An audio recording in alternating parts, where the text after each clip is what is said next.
Le monstre d'acier gémit sous vos pieds. Le plancher de bois précieux, autrefois si stable, s'incline vers l'abîme. Les lumières vacillent, jetant des ombres dansantes et grotesques sur les visages tordus par la panique. L'orchestre a cessé de jouer. Il n'y a plus que le grondement sourd de la mer s'engouffrant dans les entrailles du navire et les cris. Votre instinct, ce cri primaire hérité de millions d'années d'évolution, vous hurle une seule chose, fuis. Et la seule voie de fuite semble être ce vide noir, par-dessus la rambarde. Sautez, nagez loin de ce léviathan de fer qui vous entraîne vers le fond. Félicitations. En écoutant cet instinct, vous venez de signer votre arrêt de mort. Bienvenue dans le guide de survie temporelle. Aujourd'hui, nous ne sommes pas ici pour mourir. Nous sommes ici pour survivre au 14 avril 1912. Et la première règle, la seule qui compte vraiment, est contre-intuitive, terrifiante, mais absolue. Ne touchez pas l'eau. Votre véritable ennemi, ce n'est pas le navire qui sombre, c'est l'océan. Cette nuit-là, l'Atlantique Nord n'est pas de l'eau.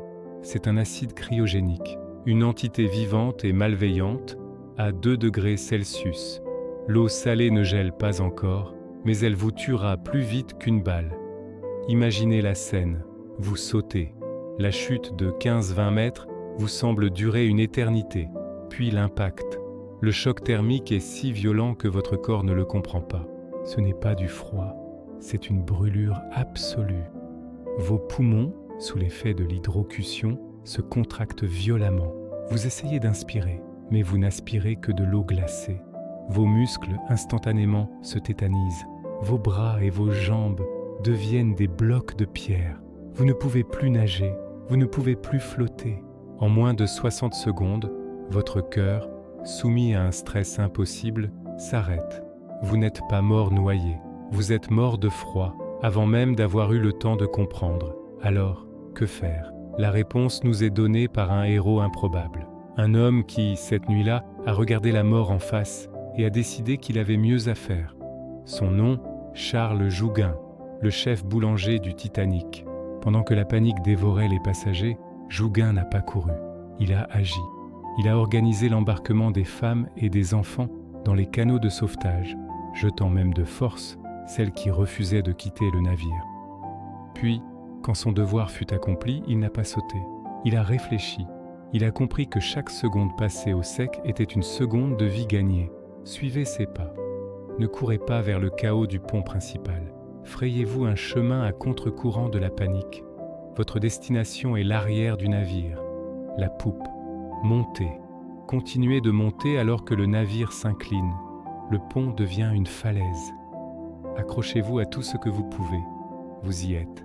La poupe se dresse maintenant vers le ciel étoilé, comme un doigt accusateur pointé vers un dieu indifférent. Vous êtes au point, le plus haut du plus grand navire du monde. Sous vous, le chaos. Autour de vous, le silence glacial de la faim. C'est ici que le sang-froid devient votre seule arme. Enjambez la rambarde de sécurité. Passez de l'autre côté. Vous êtes maintenant à l'extérieur du navire, suspendu au-dessus du vide. Le navire est votre bouclier, votre ascenseur vers la survie. Le bruit est assourdissant. Le métal se déchire. La coque se brise en deux. Mais vous, vous tenez bon.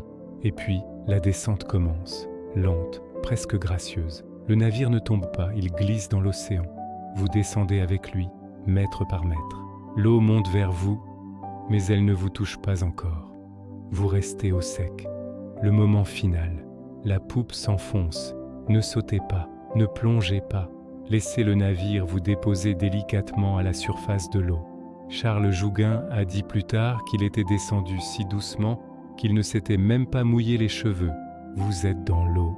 Le froid est atroce, mais votre tête est hors de l'eau. Votre corps n'a pas subi le choc initial. Vous êtes en vie. Vous avez gagné des minutes, peut-être des heures.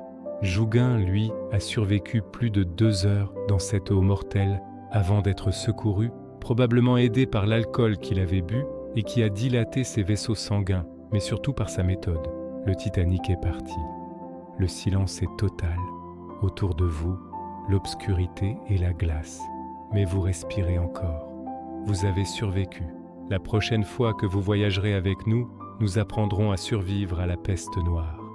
Pour ne pas manquer le voyage, abonnez-vous.